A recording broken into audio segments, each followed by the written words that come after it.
سورہ بقرہ آیت نمبر 217 اور 11واں رکوع شروع ہو رہا ہے. دوسرا پارہ ہے، آیت نمبر 217، 11واں رکوع شروع ہو رہا ہے. اعوذ باللہ من الشیطان الرجیم، بسم اللہ الرحمن الرحیم. يسألونك عن الشهر الحرام قتال فيه قل قتال فيه كبير وصد عن سبيل الله وكفر به والمسجد الحرام وإخراج أهله منه أكبر عند الله والفتنة أكبر من القتل ولا يزالون يقاتلونكم حتى يردوكم عن دينكم إن استطاعوا ومن يرتد منكم عن دينه فيمت وهو كافر فأولئك حبطت أعمالهم في الدنيا والآخرة وأولئك أصحاب النار هم فيها خالدون. إن الذين آمنوا والذين هاجروا وجاهدوا في سبيل الله أولئك يرجون رحمة الله والله غفور رحيم. صدق الله العظيم. يسألونك عن الشهر الحرام قتال فيه، یہ آپ سے سوال کرتے ہیں حرمت والے مہینوں کے بارے میں کہ اس میں لڑنا کیسا ہے، قتال کرنا کیسا ہے. قل قتال فیہ کبیر، آپ ان سے فرما دیجئے کہ اس میں قتال کرنا بہت بڑیا گناہ ہے، بہت بڑا ہے، یعنی بہت بڑا گناہ ہے. وصد عن سبیل اللہ، لیکن اللہ کے راستے سے روکنا، وکفر بہ، اور اس کو نہ ماننا، والمسجد الحرام، اور مسجد حرام سے روکنا، واخراج اہلہ منہ اکبر عند اللہ، اور اس کے اہل کو وہاں سے نکالنا یہ اللہ کے نزدیک زیادہ بڑا گناہ ہے. والفتنہ، اور لوگوں کو دین سے روکنا، فتنہ ڈالنا، فتنہ یہ قتل سے بڑا ہے، قتل سے بھی بڑھ کر ہے، اکبر من القتل ولا یزالون یقاتلونکم، اور کافر تو ہمیشہ آپ سے لڑتے رہیں گے، برابر آپ سے لڑتے رہیں گے، حتی یردوکم عن دینکم، یہاں تک کہ آپ کو پھیر دیں آپ کے دین سے، ان استطاعوا، اگر یہ استطاعت پاویں، قابو پاویں. ومن یرتد منکم عن دینہ، پھر جو کوئی تم میں سے اپنے دین میں سے پھر جائے، فیمت، اور مر جائے، وہو کافر، اسی حالت کفر میں، یعنی دین سے پھرا، دین سے منہ موڑا، ارتداد اختیار کیا، مرتد ہوا، اور اسی ارتداد ہی کی حالت میں مر گیا. فاولئک حبطت اعمالهم فی الدنیا والآخرہ، تو ایسوں کے ضائع ہو گیا اعمال دنیا اور آخرت میں. واولئک هم اصحاب النار، اور یہ لوگ جہنم والے ہیں، ہم فیہا خالدون، اور ہمیشہ اس میں جہنم میں رہیں گے. ان الذین آمنوا، بے شک جو لوگ ایمان لائے، اس کے مقابلے میں والذین ہاجروا، اور جنہوں نے ہجرت کی، وجاہدوا فی سبیل اللہ، اللہ کے راستے میں لڑے، اولئک یرجون رحمت اللہ، یہ اللہ کے امیدوار ہیں، اللہ کی رحمت کے امیدوار ہیں. واللہ غفور الرحیم، اللہ بخشنے والا اور مہربان ہے. کل کے سبق میں جہاد کے متعلق آیت تھی کہ اللہ تعالیٰ نے آپ پر جہاد فرض کی ہے. تو ایک بات یاد رکھیے گا کہ قیامت تک ایک ٹولہ، ایک گروہ ایسا ضرور ہوگا، اور جہاد قیامت تک جاری رہے گی کہ جو کہ کافروں سے مقاتلہ کرتا رہے گا. ایک تو یہ بات ہے، یہ ہے جہاد فرض کفایہ. اب فرض عین کب ہوگی؟ فرض عین تب ہوگی کہ جب کسی ملک پر، جیسے میں نے کل عرض کیا تھا کہ کافروں نے حملہ کر دیا، اب پھر اس ملک کے باشندے جتنے بھی ہیں، اگر عمومی جنگ چھڑ گئی ہے تو پھر سب پر جہاد جو ہے فرض عین ہے، اس کا دفاع کرنا یہ پھر سب کے لیے ضروری ہے. بہت سارے آج معاشرے میں ایک رواج پایا جاتا ہے کہ بچے کہیں سے کوئی لٹریچر پڑھ کر کیا بچے کہیں سے کوئی کسی کی تقریر سن کر جذبے کے اندر آ کر والدین کی اجازت کے بغیر والدین کو پریشان کر کے، اور بچے بھی وہ جاتے ہیں جو صرف شوق ہوتا ہے، باقی ان کو پتہ نہیں ہوتا جہاد ہوتی کیا چیز ہے، حقیقت سے کچھ واقف نہیں ہوتے، اور گھومنے پھرنے کے، سیر سپاٹے کے عادی ہوتے ہیں، شوقین ہوتے ہیں، سیر سپاٹے کے شوقین ہوتے ہیں، وہ چلے جاتے ہیں۔ اب وہاں پر جا کر کیا ہوتا ہے؟ وہاں پر جا کر پیچھے والدین بھی پریشان ہیں، والدین بھی پریشان ہیں، بہن بھائی پورا خاندان پریشان ہے، بھائی کدھر چلا گیا؟ اور پھر فضا عمومی طور پر یہ بن گئی ہے کہ والدین اگر گھر میں بچے پر تھوڑی سی سختی کریں، بچہ بھاگ جاتا ہے،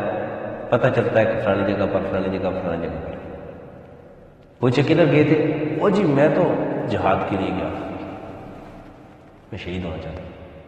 اصل معاملہ کچھ ہوا، اصل معاملہ اور کیا تھا؟ اصل معاملہ یہ تھا کہ گھر سے اس کو دکھ تھا، اور پھر کرتے کیا ہے؟ وہاں پر جا کے چند دن گزار کے پھر خود واپس آ جاتے ہیں۔ یا تو اگر جہاد کے لیے تم گئے تھے تو پھر مرد بنو، پھر جہاد جا کے کرو بھی نا، وہاں سے جا کے واپس آ جاتے ہیں، سیر سپاٹا کر کے گھوم پھر کے واپس آ جاتے ہیں، جہاد کے نام کو بدنام کر دیتے ہیں۔ یہی چند وجوہات ہیں جس کی وجہ سے جہاد کو دہشت گردی کا نام دے دیا گیا، اور آج کل عمومی فضا یہ ہے کہ جہاد اور دہشت گردی میں فرق بالکل چھوڑا ہی نہیں ہے، لوگ کرتے ہی نہیں، سمجھتے ہی نہیں۔ دہشت گردی کو جہاد اور جہاد کو دہشت گردی کا کہہ رہے ہیں، کوئی فرق سمجھتے نہیں۔ پھر جہاد تو ہے اپنی دفاع کے لیے۔ اس کی مثال آپ یوں سمجھ لیں کہ اب بارڈر پر ہمارے جوان بیٹھے ہیں، اب دوسرے ملک والوں سے جو بارڈر پر ہیں ان سے امن معاہدہ ہے، امن کا معاہدہ ہے کہ بھائی فائر نہیں کرنا، جنگ بندی ہے۔ اب اگر ادھر سے کوئی جب تک ابتدا نہ کرے، اس وقت تک مسلمانوں کی طرف سے چونکہ امن ہے، جنگ بندی ہے، معاہدہ ہو چکا ہے، مسلمان پر لازم ہے کہ وہ معاہدہ پورا کرے، اس لیے اس کے لیے فائر کرنا جائز ہے۔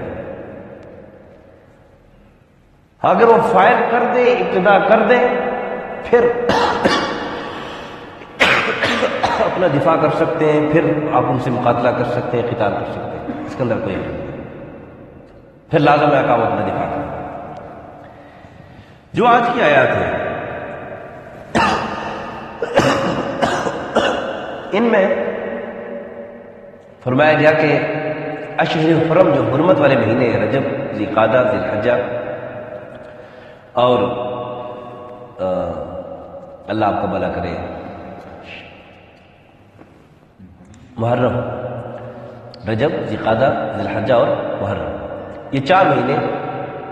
اشہر حرم کہا گیا ہے کہ ان میں جو ہے وہ قتال نہیں کرنا، لڑائی جھگڑا نہیں کرنا،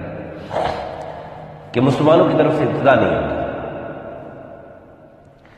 لیکن پہلے بھی گزر چکا ہے، تفصیلی اس پر آیات گزر چکی کہ اگر کافروں کی طرف سے ابتدا ہو رہی ہے، کافر ابتدا کر رہے ہیں، اس صورت میں پھر مسلمان اپنا دفاع کر سکتے ہیں، اس کے اندر کوئی حرج نہیں ہے، مسلمان گنہگار نہیں۔ یہ واقعہ یہ ہوا تھا کہ رسول اللہ صلی اللہ علیہ وسلم نے چند صحابہ کو کافروں کے مقابلے کے لیے بھیجا، انہوں نے کافروں کو مارا اور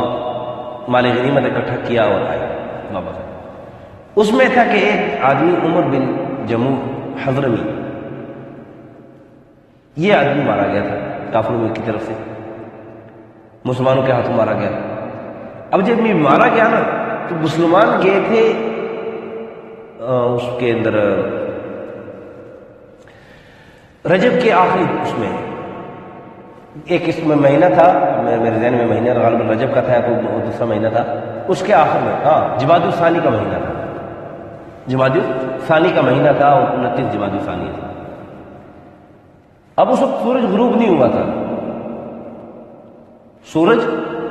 غروب نہیں ہوا تھا، اور سورج غروب ہونے تک اب یہ جمادی الثانی ہی ہے، رجب نہیں، رجب شروع نہیں ہوا ہے۔ اب ان کے ہاتھوں میں جو یہ مارا گیا، اس وقت جو ہے نا وہ سورج غروب ہوا تو رجب چاند نکل آیا۔ اب کافروں نے جو ہے نا وہ ذرا سی بات لی کہ دیکھو جی نبی پاک صلی اللہ علیہ وسلم نے اس جماعت کو بھیجا ہے، خود اشہر حرم کی جو ہے نا جو پامالی کرتے ہیں اس کا خیال نہیں رکھتے، اور واویلا شروع کر دیا۔ مقصد کیا تھا؟ پہلے بھی یہ بات گزر چکی ہے۔ مقصد ان کا یہ تھا کہ جو نئے مسلمان ہوئے نا، نئے مسلمان، نو مسلم، جو اپنے اسلام پر ابھی پختہ نہیں ہوئے، ان کو ڈگمگانا، ان کو اسلام سے متنفر کرنا کہ دیکھو یہ خود کہتے ہیں کہ حرمت والے مہینوں میں لڑائی نہیں کرنی، اور دیکھو حرمت والے مہینے میں بندہ مار دیا، حرمت والے مہینے میں بندہ مار دیا۔ حالانکہ ایک تو بات یہ تھی کہ صحابہ کو پتہ نہیں تھا کہ اب چاند نکل آئے گا، چونکہ غیب کا علم تو کوئی نہیں جانتا نا، کہ جانتا ہے غیب کا علم تو اللہ جانتے ہیں۔ صحابہ کو پتہ نہیں تھا کہ بندہ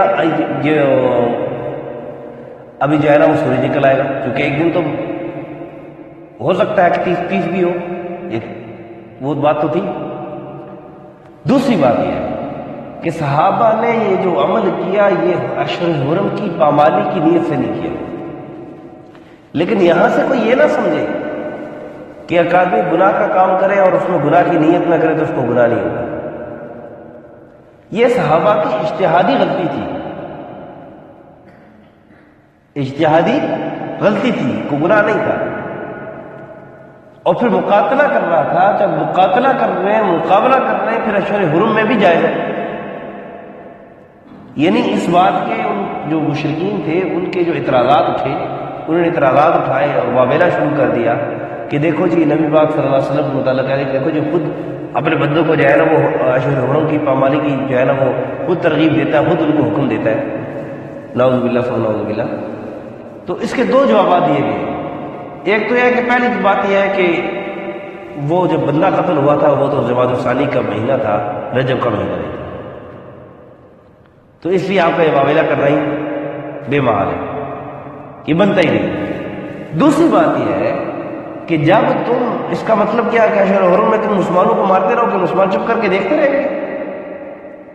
نہیں، اگر اشہر حرم بھی ہو اور اس کے باوجود تو تم اگر مسلمانوں کے ساتھ مقابلہ کرو گے تو مسلمان تمہارا مقابلہ کر سکتے ہیں، اپنا دفاع کر سکتے ہیں، اس کے اندر ان کو اجازت ہے۔ ایک بات یہ۔ پھر اللہ تعالیٰ نے کہا تم اس بات پہ واویلا کر رہے ہو، اس بات پہ واویلا کر رہے ہو کہ اللہ اللہ اللہ یہ دیکھو جی مسلمانوں نے قتل کر دیا، تم جو کام کر رہے ہو یہ تو ان کے اگر اس کو بالفرض کو گناہ مان بھی دیا جائے کہ ان سے اجتہادی غلطی ہوئی ہے، تو جو تم غلطیاں کر رہے ہو اتنی بڑی یہ تو اس سے بھی بڑی ہے،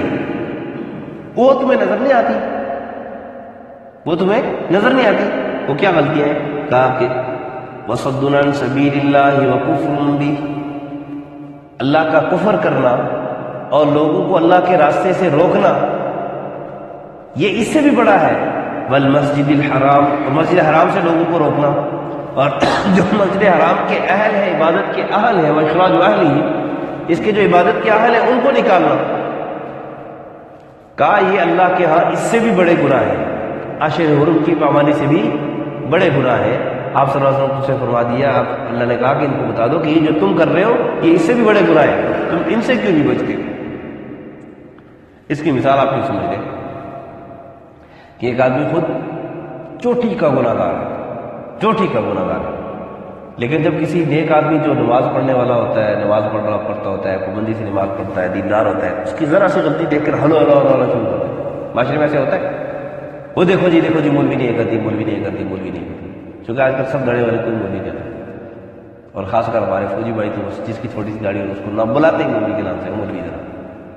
حالانکہ پہلی بات تو یہ سمجھے کہ ہر داڑھی والا مولوی نہیں ہوتا ہے، ہر داڑھی والا داڑھی ایک سنت عمل ہے، اور جس نے رکھ لی اللہ نے اس کو توفیق دے دی ہے، ضروری ہے، رکھنی چاہیے، لیکن جس نے داڑھی رکھ لی اس کو مولوی۔ اور پھر ایک بات یاد رکھیں، بعض اوقات ہم یہ مولوی کا نام بڑی حقارت سے لیتے ہیں، تو یہ یاد رکھیں کہ یہ دین کی بدنامی ہے، دین کی حقارت ہے، حقیقت میں دین کی حقارت ہے۔ میں ایک عام انسان ہوں، لیکن مجھے مولوی یا عالم کیوں کہتے ہیں؟ کہ مجھے اللہ نے توفیق دی ہے، اللہ کی توفیق سے میں نے دین کا علم حاصل کیا، تو اس دین کے علم کی وجہ سے مجھے عالم کہتے ہیں، یا اگر میری کوئی عزت کرتا ہے تو وہ دین کے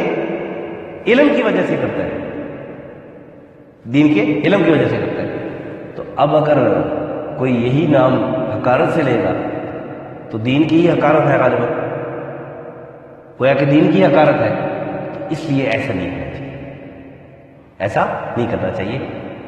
اگر ایک چند مولوی یا مولوی کے نام، جنہوں نے اپنا نام مولوی رکھا ہوا ہے، ان سے اگر کوئی برا کام ہو رہا ہے، برے کام کر رہے ہیں، تو اس کی وجہ سے ہم سب کو برا نہ کہیں۔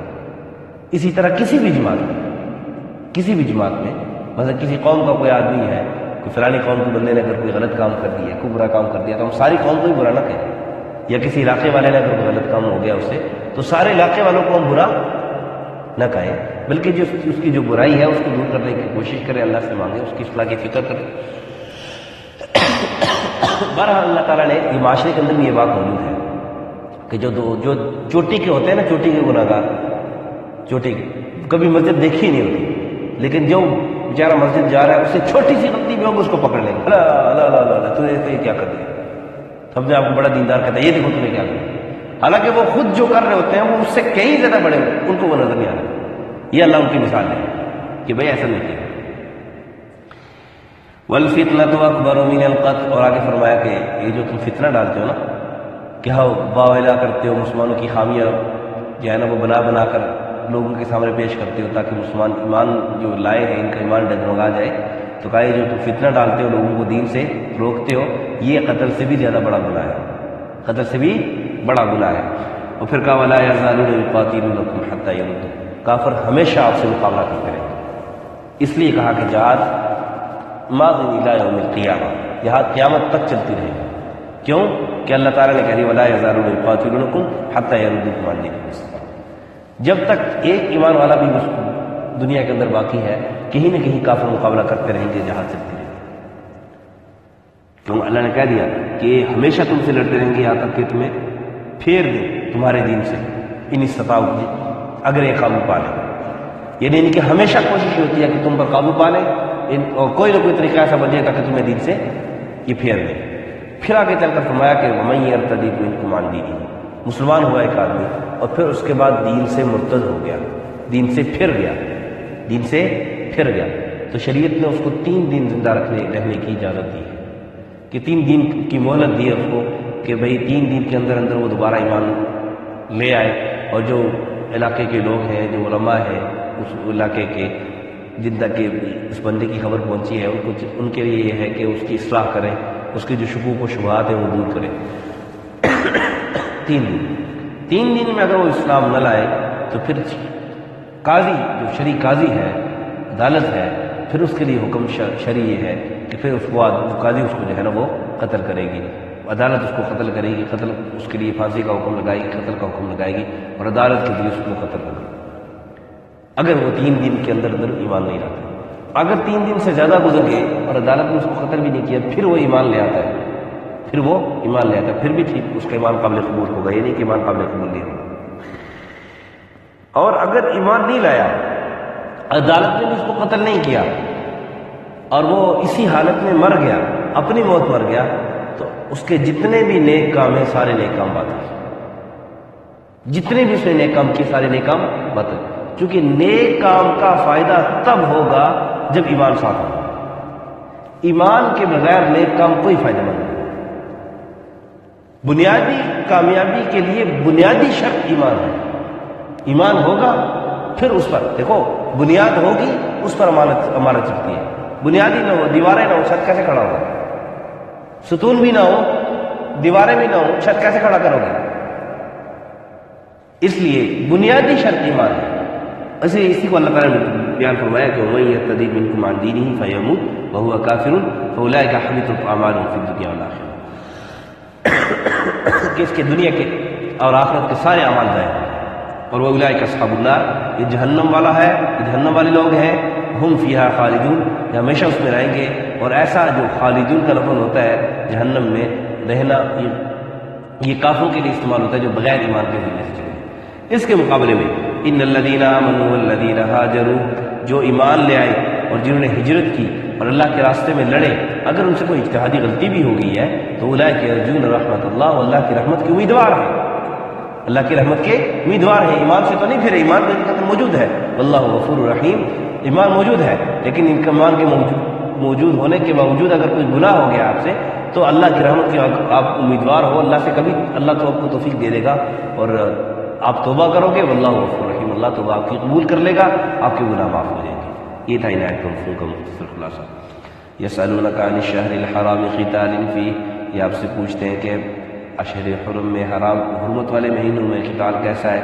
قل قتال فیہ کبیر، آپ ان سے کہہ دیں کہ بے شک اس میں قتال کرنا بڑا گناہ ہے، لیکن اللہ تعالیٰ وقف وصد عن سبیل اللہ وکفر بہ، اللہ کے راستے سے روکنا اور اس کو نہ ماننا، اللہ کا انکار کرنا، والمسجد الحرام، اور مسجد حرام سے لوگوں کو روکنا، وصد، یہ لفظ جو ہے اس میں جو واو عاطفہ ہے، اس کا عاطف جو ہے نا والمسجد الحرام، اصل میں تھا وصد عن المسجد الحرام، مسجد حرام سے روکنا، واخراج اہلہ منہ اکبر عند اللہ، اور مسجد حرام کے اہل کو، اس کے رہنے والوں کو، یا اس میں عبادت کے جو زیادہ اہل ہیں ان کو وہاں سے نکالنا، مسجد حرام سے نکالنا، یہ اللہ کے نزدیک زیادہ بڑا گناہ ہے۔ والفتنۃ اکبر من القتل، لوگوں کو دین میں آنے سے فتنہ ڈالنا، یہ قتل سے بھی زیادہ جو بڑا گناہ ہے۔ ولا یزالون یقاتلونکم، برابر کافر ہمیشہ آپ سے لڑتے رہیں گے، حتی یردوکم، یہاں تک کہ آپ کو پھیر دیں، عن دینکم، آپ کے دین سے، ان استطاعوا، اگر قابو پا لیں، ومن یرتد منکم عن دینہ، جو کوئی پھر جائے دین سے تم میں سے، فیمت، اور مر جائے، وہوا کافر، اس حال میں کہ وہ کافر ہے، اولئک حبطت اعمالهم فی الدنیا والآخرہ، تو ایسوں کے ضائع ہو گیا عمل دنیا اور آخرت میں، اولئک اصحاب النار هم فیہا خالدون، یہی دوزخ والے ہیں، اس میں ہمیشہ رہیں گے۔ ان الذین آمنوا والذین ہاجروا، بے شک جو لوگ ایمان لائے اور جنہوں نے ہجرت کی، وجاہدوا، اور لڑے، جہاد کی، فی سبیل اللہ، اللہ کے راستے میں، اولئک یرجون رحمت اللہ، وہ امیدوار ہیں اللہ کی رحمت کے، واللہ غفور الرحیم، اللہ بخشنے والا مہربان ہے۔ الحمدللہ رب العالمین، والعاقبۃ للمتقین، الصلاة والسلام على أشرف الأنبياء والمرسلين، وعلى الملائكة المقربين، وعلى عباد الله الصالحين، ربنا ظلمنا أنفسنا وإن لم تغفر لنا وترحمنا لنكونن من الخاسرين، اللهم ارحم على حالنا ولا تنظر إلى سوء أعمالنا، اللهم اشف مرضانا ومرضى المسلمين، اللهم اقض حاجاتنا عن الغيب، وصلى الله على النبي الكريم محمد وعلى آله وصحبه.